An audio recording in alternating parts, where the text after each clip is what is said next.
Hey, this is Ed. We've heard in growing companies that you got to sell the sizzle, you got to fake it till you make it. But let me tell you why I think that's a really bad idea. What I see is certainly a lot of hype and over-exaggeration about what companies have or where they're at, and sometimes outright dishonesty. And I can tell you from my perspective is that really turns me off, and I don't want anything to do with that company or individual. And the reason is because you're really just wasting my time and you're not being honest about your situation so that I can figure out how to help you.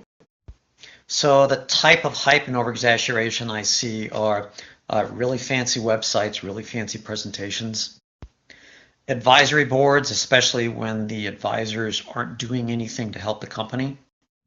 Large management teams with a lot of people with certain skill sets, but in reality, it's just one or two people.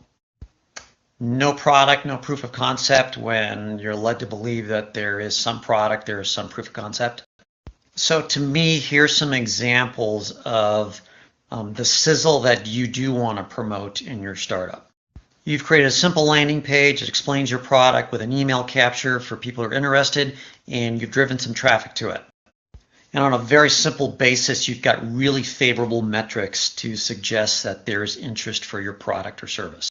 And something like that would work really well if you have no product, have no funding to develop a product, but you can at least get some validation for the idea.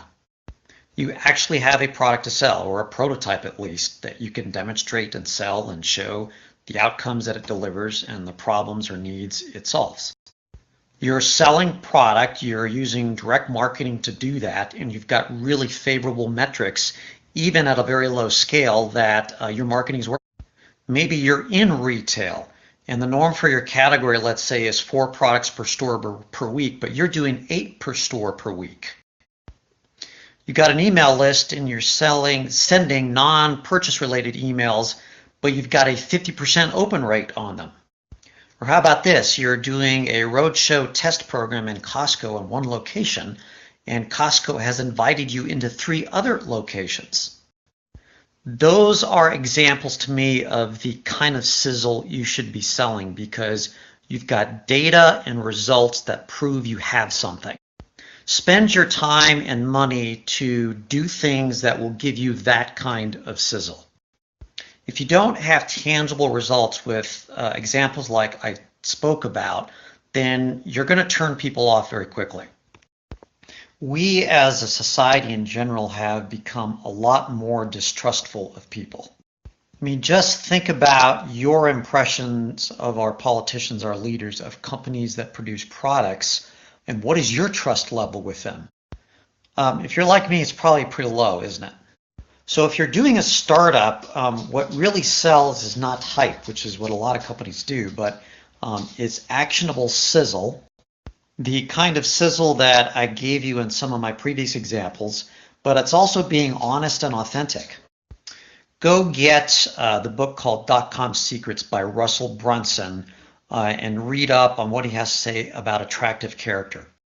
How he explains his notion of attractive character really starts to get at the heart of being honest and authentic in your business. And how to use that honesty and being authentic in the context of an attractive character and really using that to sell in your business. Gary Vaynerchuk talks a lot about being really honest with yourself and not doing things the way everyone else does it or to impress others. Finally, you'll want to maybe take a look at Garrett J. White's stuff.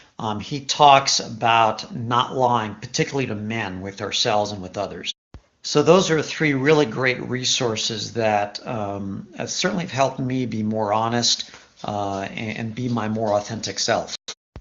And also in those resources, you'll start to understand better about what it means to sell sizzle in your business and how to do it in an honest way.